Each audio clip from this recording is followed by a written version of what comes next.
Cable Bahamas has always been considered the innovator. People can have confidence in Cable Bahamas as a mobile operator because of our past history. We've proven to the Bahamian community that we are in fact able to manage additional services as a telecommunications company. Customers expect the best from Cable Bahamas. The technology that we bring is revolutionary technology because we know that the Bahamian public, they deserve it, and Cable Bahamas is here to bring it to them. We are ready. Turn us on. Baha Mar CEO puts government on blast. The DPM defends government small home repairs program. F&M supporters protest in Parliament Square, plus what the U.S. State Department is saying about NSA spy claims. We've got those stories and a whole lot more tonight. I'm Juanita and NB12 starts now.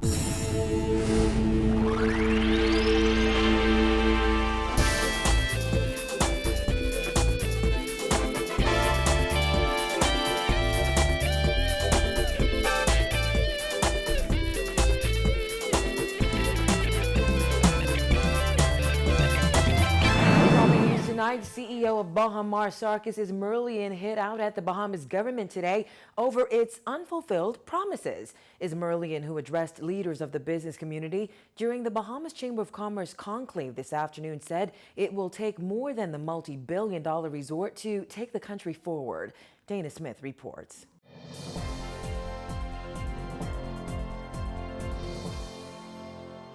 All of us in this room, all of the business community, must be concerned about the unfulfilled promise of improvement in the reliable supply of power and the reduced cost of power. We all should be concerned about the gap in necessary education and training programs that would allow workers to be better prepared for jobs. And we all should be concerned that growth incentive commitments are not viewed as reliable.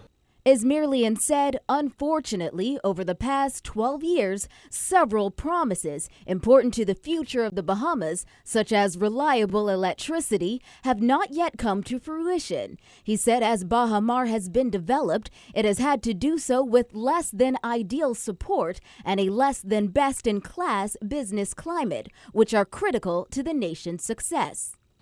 Baha Mar's president said the hotel in and of itself cannot solve all the social ills. I continue to strongly believe that the Bahamas can successfully compete with the best tourism destinations in the world. And Baha Mar will prove that. But Baha Mar in and of itself is not the Bahamas, and it cannot solve all the ills of this country. I can assure you this, there are not that many Sarkis's Merlians or Saul Kersners out there who would be willing to invest in the Bahamas as we have. Merlian explained it will take more than just Baha Mar's projected economic benefits to steer the country through and position the Bahamas as a premier destination. We must position this country to succeed for decades to come. And we need help. We need to bring in and listen to the best minds in education, crime prevention, and government to help us steer through and make us the Singapore of the Caribbean. And by the way, bringing outside help is not bad. It is smart and it is value added. It is as simple as going to the right person for the right advice at the right time. Reporting for NB12, I'm Dana Smith. Deputy Prime Minister Philip Davis is defending the Urban Renewal Commission's attack on the Auditor General, telling NB12 today co-chairs Algernon Allen and Cynthia Pratt have a right to defend what they feel is an attack on their integrity. Davis, who has ministerial responsibility for urban renewal, says he too has concerns about the Auditor General's scathing review of government's small home repairs program, asserting he is satisfied that program is transparent and ensures the government is getting value for money. So they have the right to defend what may appear to be an attack on their own integrity. And I think they have viewed it as an attack on their integrity. Deputy Prime Minister Davis says no one is immune to criticism and suggested if the two co-chairs of Urban Renewal want to call the Auditor General's report ignorant, ill-advised, and erroneous, that's their right. Cynthia Pratt and Algernon Allen blasted Terence Bastian's report, which highlighted a lack of accountability, transparency, and due diligence in the execution of government's small home repairs program. Asked what he thought of the attack on the Auditor General, Davis said this. Any constitutional office is subject to criticism and critique. Just as you critique and criticize the government, it's a constitutional position. The Prime Minister's office is a constitutional position, right? He is often broad-sided. No one is immune from criticisms. We are all humans. We hold posts, and as such, we are prone to make errors and mistakes. And if that is so, it is duty. We are all duty bound in some way to point it out. The Auditor General is a constitutional officer and is mandated to audit government agencies without interference. His report revealed that contractors for the program were not required to have proof of insurance and that 11 contractors were paid $171,000 for work that was either incomplete or not done at all. However, the Deputy Prime Minister says he is satisfied the program is transparent and has accountability. Now, it may not be the way he may wish it to be, but I think as it is and has been administered, it is transparent, it is accountable, and they are ensuring that the mandate of the urban renewal is being achieved. One, by bringing relief and immediate relief to those who are most in need in the inner city and the traditional communities, and that the Bahamas government spent is value for money. Like the Urban Renewal Commission, Davis says he also has concerns about the damning report. He questioned if a material error was made. More than 400 homes have been repaired. More than close to $3-4 million have been spent in repairing homes. And in this instance, you're talking about 5 homes and maybe less than $70,000. The question will arise as to whether this is a material error. Davis also questioned how the report got onto the front page of the Nassau Guardian before it was tabled in Parliament, and hit out at critics whom he says are prone to live off the mistakes of others. Perfect conditions don't exist. Right. But if all you can do in your lifetime is to point out the errors and mistakes of others, then what about you? What substance are you? In other news, nearly a year after it was revealed that the U.S. National Security Agency has been recording every cell phone call in the Bahamas, the U.S. State Department has said it will use the lawful authority agreed on by the U.S. and Bahamas to obtain surveillance information on criminal activities going forward.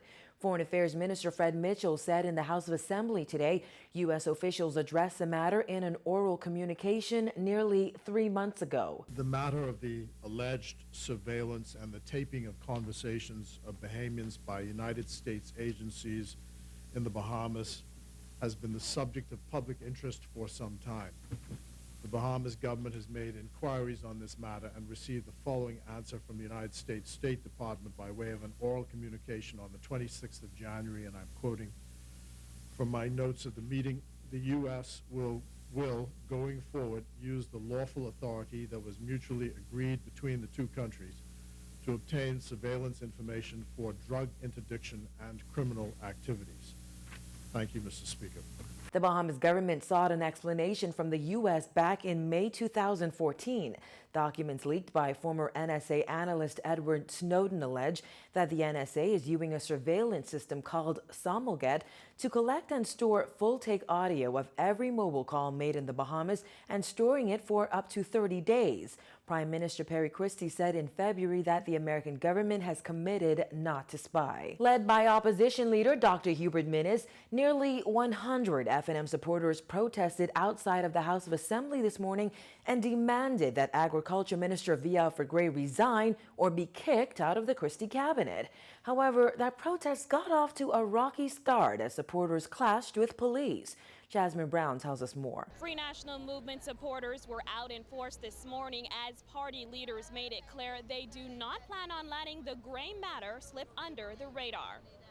The FNM has been agitating for Gray's resignation since allegations surfaced that he interfered after Mayaguana Administrator Zephaniah Newbold convicted 19-year-old Jaquan Charlton of disorderly behavior, obscene language, assault, and resisting arrest, and sentenced him to 3 months in prison on March 19th. The FNM has been highly critical of the entire situation. But before the protest even started, there was this exchange between FNM Secretary General Michael Folks and a police officer who had asked the protesters to move across the street to Rawson Square. Go in the Rawson Square for me again, please. I need this area cleared. Sir, I'm also in charge here in the House, and it's Parliament. Parliament needs to be clear. Parliament Square needs to be clear.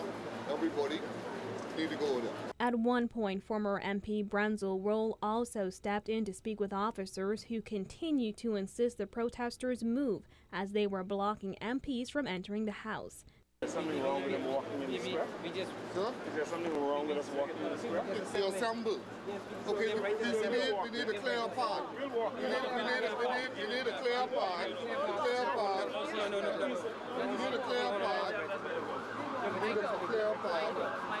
Yeah, let's walk. Let's go right there.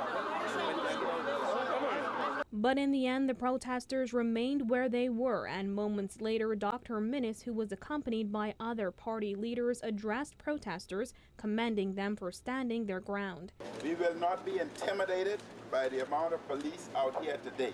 Yes. That's right. We came out here to stand for democracy. Yes, yes, yes.